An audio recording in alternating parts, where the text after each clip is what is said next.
Thank you so much. Good morning, everybody. My name is Martin Prendergast, and it is a great pleasure and a huge honor to be part of your special day. Thank you so much for asking me. It's a real thrill to be back. The last time I was on a stage in Warwick Arts Centre, I was playing the Emperor in a student production of Amadeus. And to the 1991 theatre critic of the Warwick Boar, I'm naming no names, Imogen Threlfall, I would just like to say this: the Emperor is supposed to be wooden. Okay, so now I've settled that little score, let me introduce myself. I graduated from, I wasn't even wooden. I graduated from Warwick in 1991 with a BA in English and Theatre Studies. I've worked in theatre and the arts for my whole career. I was Director of Communications at the National Theatre, and do come and ask me afterwards about my Stephen Sondheim story, because it's a doozy, before I set up my own communications consultancy. As Piers said, I work with some amazing clients like RADA, the Brit School, Artichoke, the LSO, and not far from here, Birmingham Hippodrome. And that's all thanks to the person that I became in the 3 life-changing formative years that I spent here at Warwick. But we are gathered here today to celebrate your time at Warwick, and I would love to congratulate each and every one of you on your graduation from this truly excellent university. Yours is a huge achievement, the result of lots of hard work and determination. The rest of your brilliant lives lie ahead. What a truly magical and exciting moment. To all of the friends and the families here today, be very proud of these amazing graduates. I am absolutely sure that you are. So apart from settling scores, I've been asked to share memories or observations about my time here. And I think when you're a student, university has like 3 main elements: what you learn, what you experience, and the people that you meet. And I'm going to share a memory from each of those. The first is an academic memory, what I learned. And it's really, when I was writing this, it's really surprising everything that you forget and the things that you remember. So this memory is a small but vivid thing that Dr. Richard Beecham taught us in Greek theatre. I hesitate to explain this to such a learned audience, and you probably know it already, but in Greek drama, frightening or awful things happen off stage. We don't see Oedipus pluck his eyes out. It happens off stage. Now, the Greek word for off is ob, and the word for stage is skene.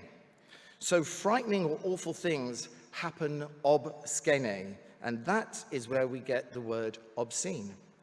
You're welcome. Like I say, it's surprising what stays with you. My second memory, perhaps the most significant experience while I was at Warwick, is being on stage in the studio theatre in this very art centre in a student production of The Normal Heart.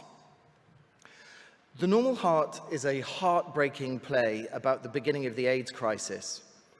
And when we performed it in 1990, AIDS was in full, terrible flight. It's hard to convey now what a hideous time this was to be a young gay man. Not just because of AIDS, but also because of Section 28 and a truly, truly vile, hostile press. But in a riposte to this awful, awful homophobic climate, our production sold out, and we had standing ovations, which of course was a total thrill. But more than that, being in this production was a hugely important and informative part of my own journey. Now, yesterday, I went into the studio theatre, and I remember how it felt standing on that stage for the curtain call as a proud and defiant young gay man, a man who is now an LGBTI+ activist. And it is an especially vivid and treasured memory. So thank you, Warwick. And talking of the gays, I'd like to give a shout out to all the queer people graduating today. I see you. I see you.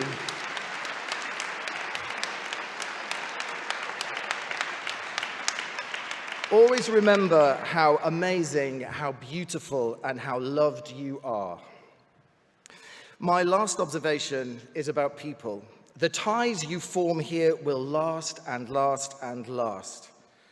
Now, in 2021, the National Theatre happened to stage a production of The Normal Heart, and we had a reunion of the 1991 Warwick cast and crew. The National Theatre production was okay. Bit wooden. We all went to the National Theatre to see it, and although I hadn't seen some of these people since Warwick, and I didn't recognise all of them, the relationships we built up 30 plus years before were still there. Some had gone on to become famous actors, or were working on an AIDS vaccine with Bill Gates money. True story and very humbling. But regardless of what they'd gone on to do, and whether they were bosom buddies or ex-lovers or casual friends, we were bound together by our time at Warwick. So much so that we are meeting up again back here in the summer. By the way, this is a slight sidebar. No one tells you this, but if anybody's thinking of working in the theatre, there is definitely a Warwick theatre mafia. As an over-representation of Warwick folk in theatre land, so do keep an eye out for it, part of the Warwick network that you are now part of. So whether it's what I learned in my degree or my experiences in theatre that shaped me and my career, or the people I met that I love and are still my friends, I will always be a Warwick graduate, part of an alumni community like no other. And to you, the newest members of this global family, I say a very warm hello and welcome aboard. Finally, I was asked to share a life lesson, and it's this. We are all so lucky to have a passion for our subjects. My passion for theatre was turbocharged here, and that passion has sustained me in my life and in my career. 33 years and counting. That's not my age, that's how long I've been working. And your passion for your subject could do the same for you. So hold on to it and treasure it. I hope it sustains you for a lifetime. Huge congratulations again to you all. You have the brightest of bright futures ahead of you, and I wish you all the very best.